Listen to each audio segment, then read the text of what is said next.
Hello, welcome to the transition to NARIS reporting for fire software for Jackson 105. This video is to teach you how to open the software and some of the new changes that have come, simplifying our reporting process using the new software.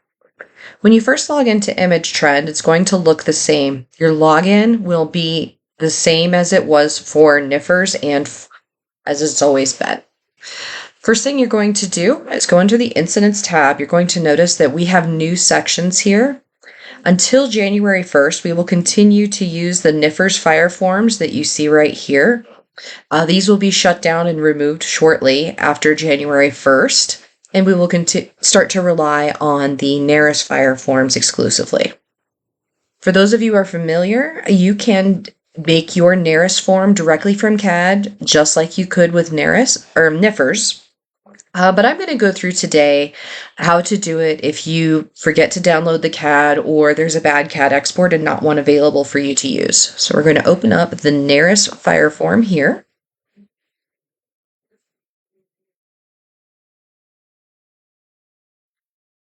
First thing we're going to do is you notice that on the side, all of these bars are red. These are mandatory selections that haven't been filled out yet. But we're going to be optimistic and see this blue button here for download CAD. And this is going to get your times and addresses from dispatch. I've got one test case set up right here. I'm going to go ahead and download that.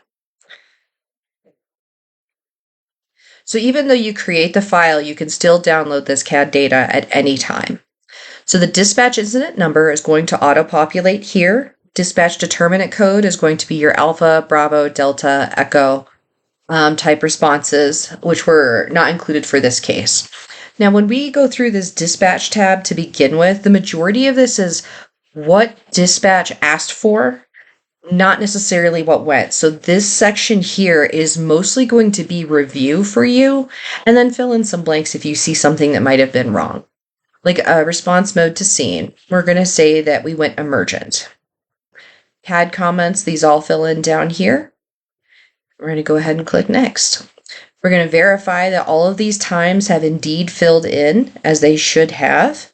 If this were a fire, you would see that the command establish time, the size up time, these should be auto-populating as well. Click next. Again, we're just reviewing to make sure the information was correct. This was dispatched to our station here at 435 North Perry Park Road.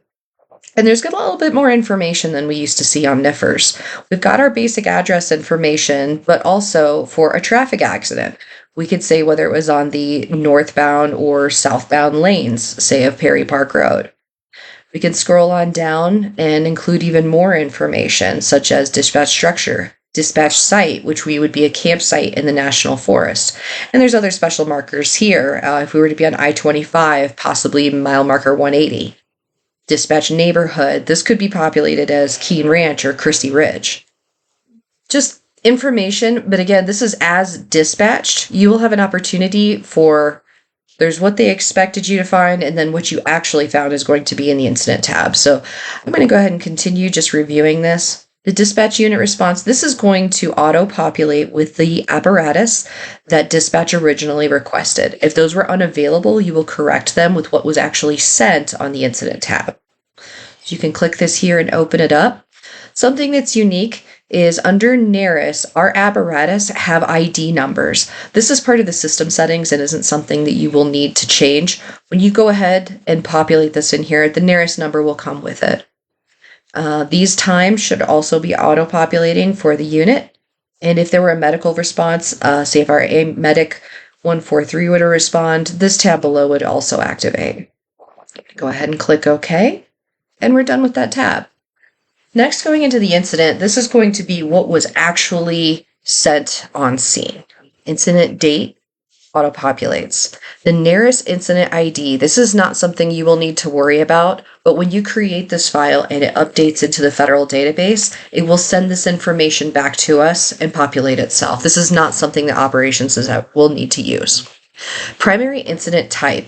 This is a major change from NIFRS, as they've been moving away from the 3-digit codes into more of a plain English type of description. So for an incident type, I'm going to run through a fire call, a medical call, and a canceled en route call. So under fire, these are broken down into a little bit more plain English for what we're used to. For a fire, let's go ahead and go with a structure fire. Go ahead, drill down to that structure fire, room and contents fire, or a fire that has structural involvement, fully involved. Let's go with a room and contents fire. Next thing we're going to do is add some additional incident types. This is something that isn't required, but can be very helpful because while there was a room and contents fire, we had victims as well. So I'm going to go ahead and say this was also a medical call. We had injury and trauma due to the fire. We had a carbon monoxide injury as well. So what's really nice about this is that we're able to indicate all of the types of aid that we provided to this specific homeowner. And there is no limit to the number of these that you can add. Just try and capture it as much as possible. We've got a new section, which is new to NARIS, called Incident Modifiers. You could say whether this was part of an MCI. Was this part of, say, a state-declared disaster as part of, say, a wildfire, like we saw with the Marshall Fire? These are other things that you can add in here just to sort of paint a better picture of what's going on. Response to scene, it's a fire. We ran emergent. These fields here, number of non-firefighter casualties, this would be if someone died in the fire. Same with firefighters if they were there. Another new field that we have is people present. So this might be our room and contents fire had 2 people who were at home. So yes, there were people present. Owners, 2 of those people were displaced because their home was no longer habitable. This is a field you're going to type in. And we're going to say their displaced cause was due to fire and smoke. And for now, we'll say they didn't have any pets. If they had a dog or a cat, then you were able to save them. I would put that number in there. Next thing is going to be these timestamps. These are going to auto download from your CAD. Feel free to edit these and add information in as you see fit. This is another question which is unique to Jackson 105. Was this call on national forest or federal land? This is a mandatory question. It's something that we had with the NIFRs and we're bringing over. It's very important that you answer this question because it does help us with department billing to the national forest. This brings in extra funds for every call that we log as actually happening out there. So the location type, we're going to move into here. We're going to say it was a street address.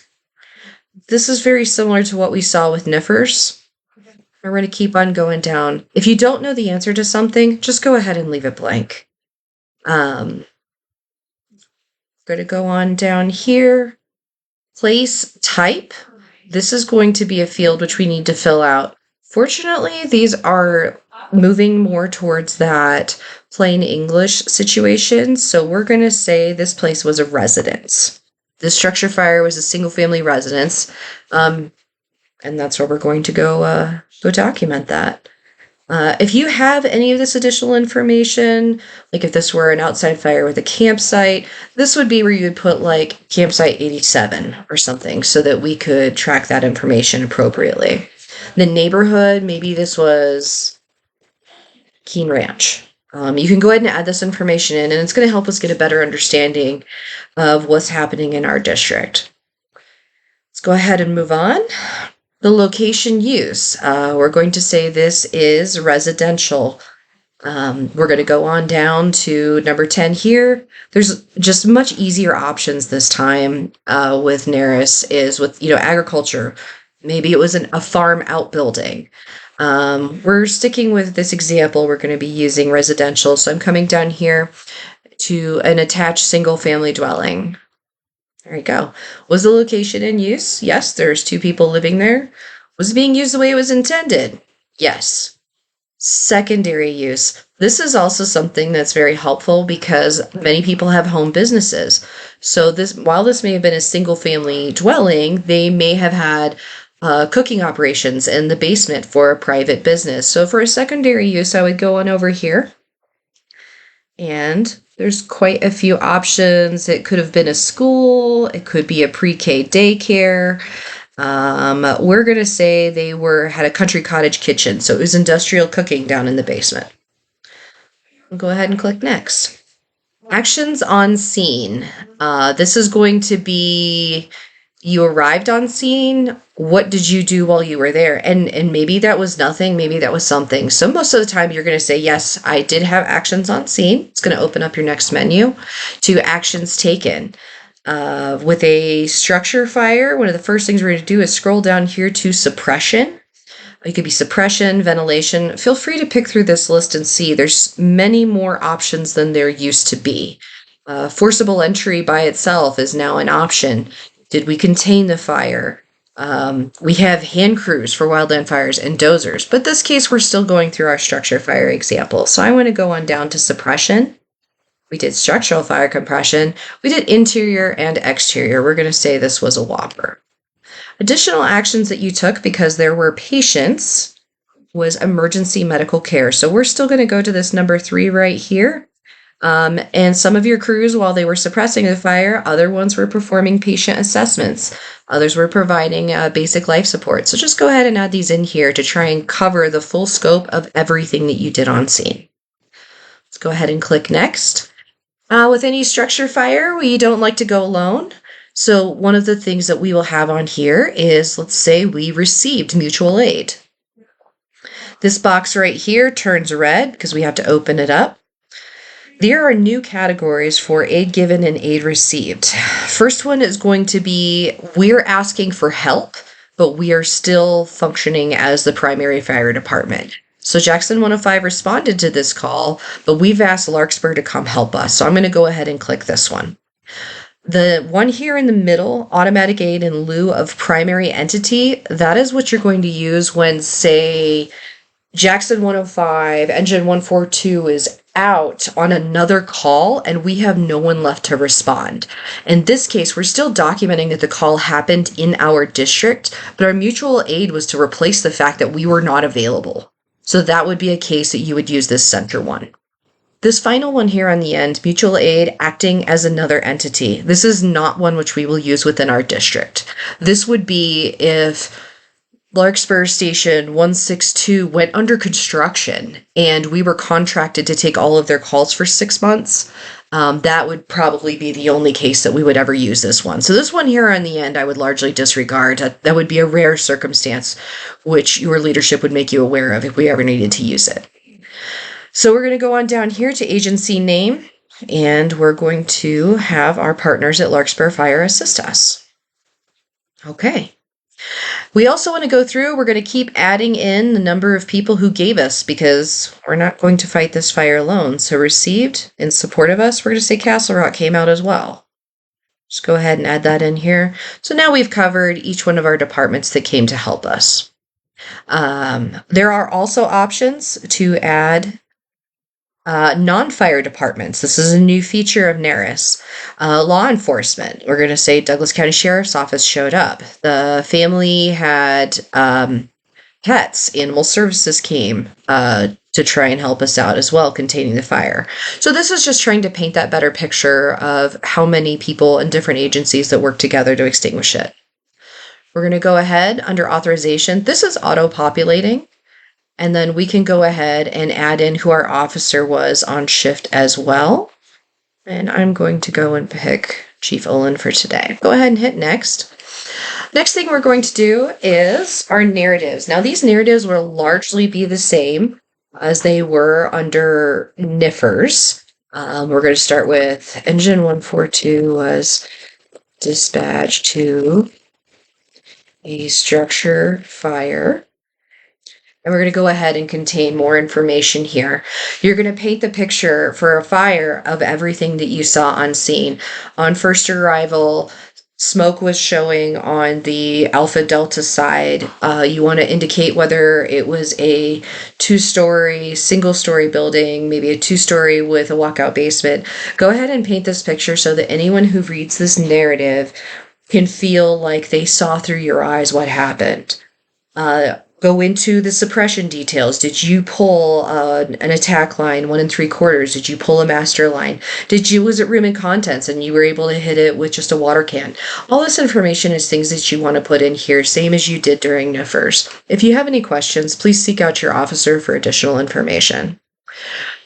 Something that is new to NARIS is going to be an impediment obstacles narrative. This is a new thing to characterize challenges, especially like in the past, we've had bomb cyclones.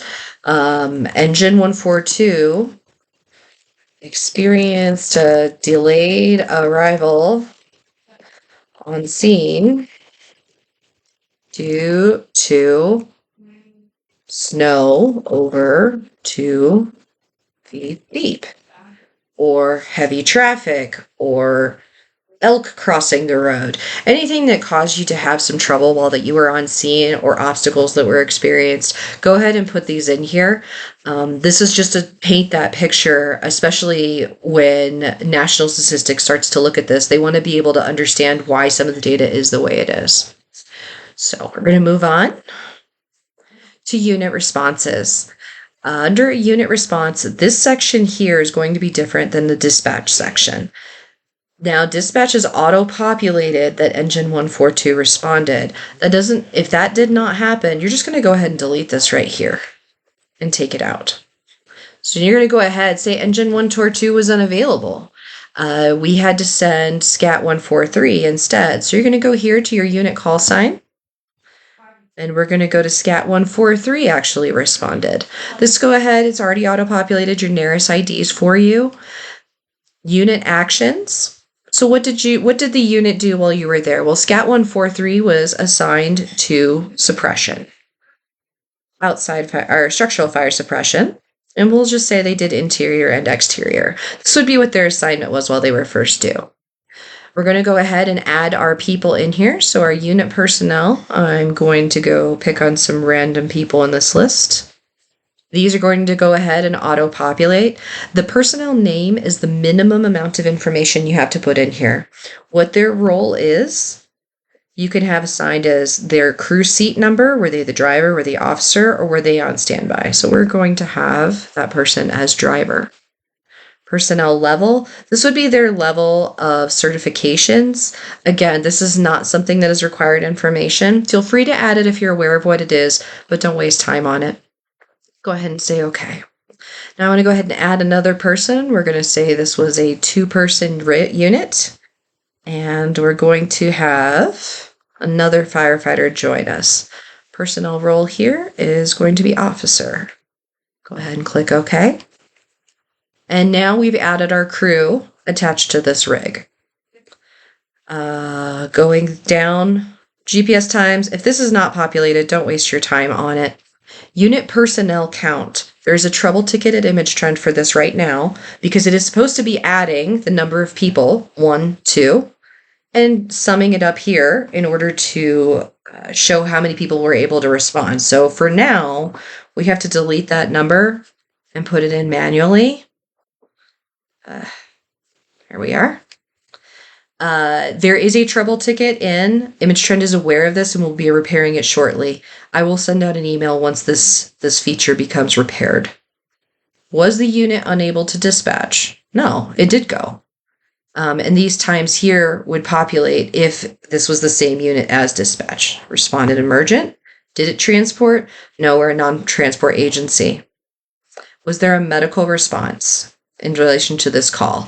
This is information that you would add in if you were providing patient care. Because this was a structure fire, we're going to leave this section alone for now. I'm going to go ahead and say okay. We're going to move on. You can add as many of these units as you wish. And unit call sign, let's just say a tender showed up. Tender 142. Unit actions, they provided water. Provide services.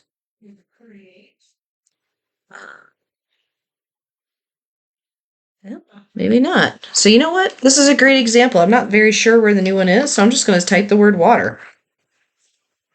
And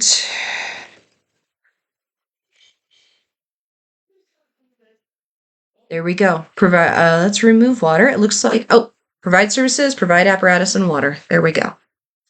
Okay.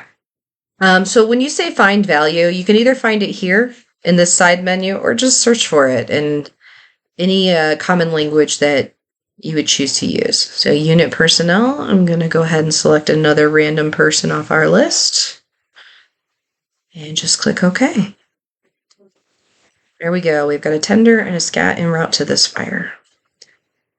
Next thing is when you highlight this as being a fire, you're going to see additional tabs that are opening up underneath. And as you click next, it's just going to keep guiding you through what that mandatory information is. Fire primarily occurred inside the structure, outside the structure. This would be maybe the grill out on the deck, and you would choose outside. Inside structure might be it originated in the stove.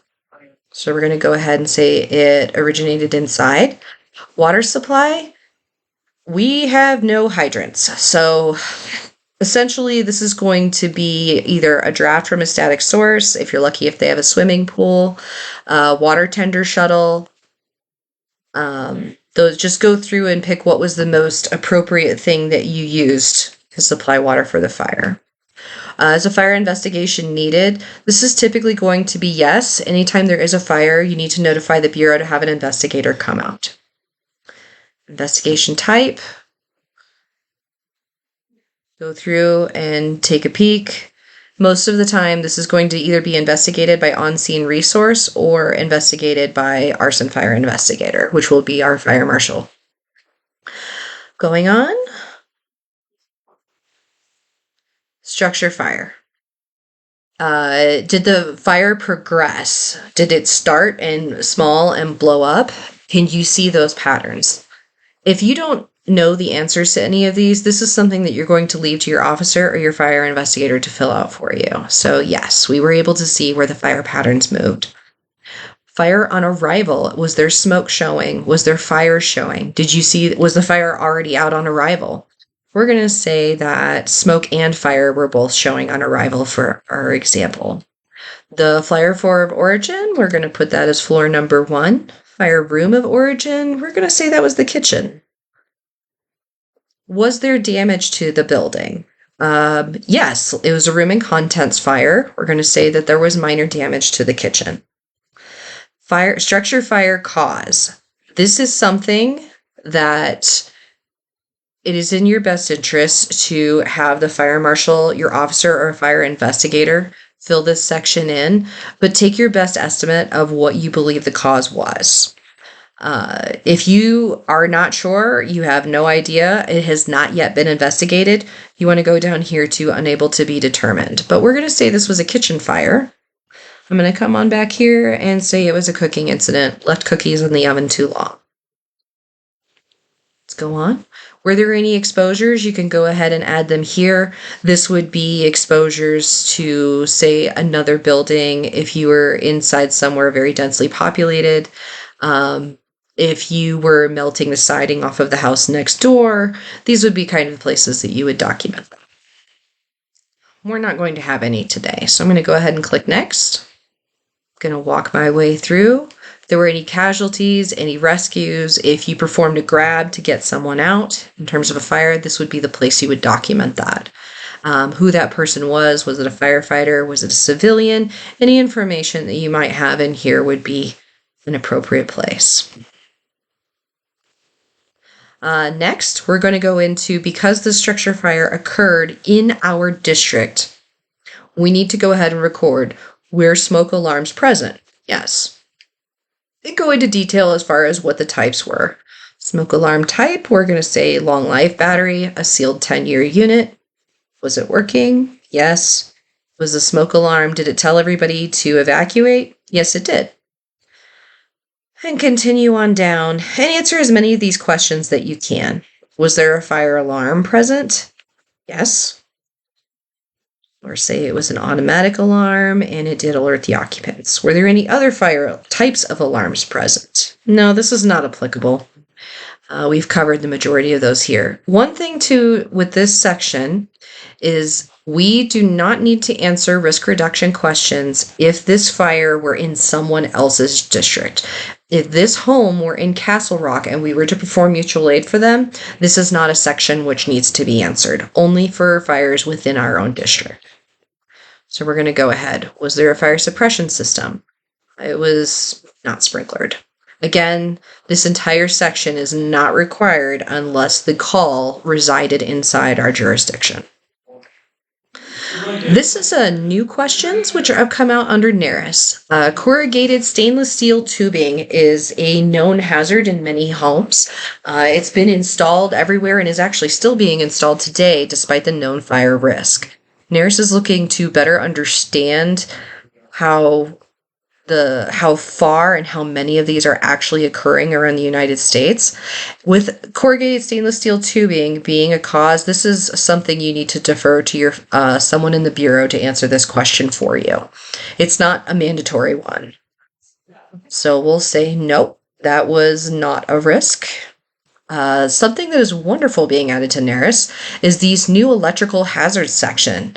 So we're going to go ahead and add saying that there was an electrical hazard present. This is going to be categorized as your solar panels, your electric bikes, the electric hazard which was found on scene.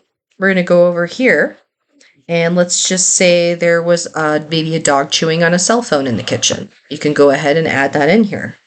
They really have gone quite far to recognizing lithium batteries.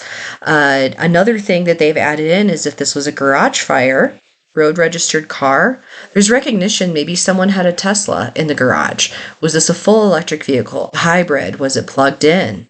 If this was on scene, these are things that we can also use to identify an additional hazard on top of the fire itself.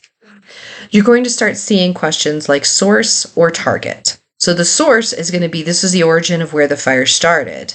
Target is going to be something that was just incidental damage. We left our cookies in the oven too long, the house caught fire, the fire spread to the garage, and it burned the electric vehicle. Or, if you don't know, just say you don't know. But they're just trying to understand these hazards are on scene and what their impact is on fire suppression. So what kind of suppression types? Sometimes with the lithium battery, you just let it run its course. Water only, water with foam, or some kind of additive. Use of a penetrating appliance. This would be for your your electric vehicles. We do not have one at this time, so I don't expect us to use any of these. If you have an electric vehicle, was it involved in a crash? Was that possibly the cause of ignition? We're going to say no. This was in the garage. And go ahead. You can add as many of these as you like. So there was an electric vehicle present, and maybe say there was a electronic cigarette as well. We found electronic cigarettes in the kitchen. These were unknown. I don't know. They were in the kitchen, but I don't know if it was part of why the fire started or not. We're going to say we went ahead and suppressed that with water only. Was there reignition that happens with lithium batteries? We're going to go ahead and say no. So we're just listing that each of these things were present on the scene. Another wonderful thing that they're adding is these power generation hazards that I touched on a little bit earlier. Photovoltaics are actually spread out through our district rather sporadically. People use them for water heating, for generating power, for off-grid. Your tile power generation, these are going to be people with, say, Tesla roofing tiles, which are used as solar panels instead. And then there's thin film power generation. This is going to be things like your floppy mats, which you see sometimes on vehicles. Again, the same question, is this the source or is this the target by the entrance? We're going to say this was the target because our solar panels on the roof were damaged as a result of the fire, but they weren't necessarily the cause of the fire. Go ahead. So our home had a lot of things on it. If we have any patients, we're going to go ahead in here and add the patients existed. Again, these are not protected. Do not put personally identifiable information here. You're just going to review them as patient 1, patient 2. And if the structure fire had 2 patients, we're going to say patient was evaluated and care was required. This is largely the same as we've been doing for our PCRs. There isn't a lot of difference here, so I'm going to largely skip over this section. We're going to click OK. And you can see down here, now that we've gone through all the tabs, this validation box that you see down here on the bottom says 99% validation. So that means we've touched on 99%. of their required information. Your report is not complete until this hits 100%. So I'm going to go back and fix my mistake. So under location, was this on National Forest land? It was not. Now my validation has skipped to 100 and we're good to go. At this point, always make sure that you click save. Save your work. It does not always automatically save, and it doesn't always save as you go by. So if you click this X here in the corner, there's a possibility that you've just lost all that hard work you've put into it. I'm going to go ahead and click save. And go ahead and click close.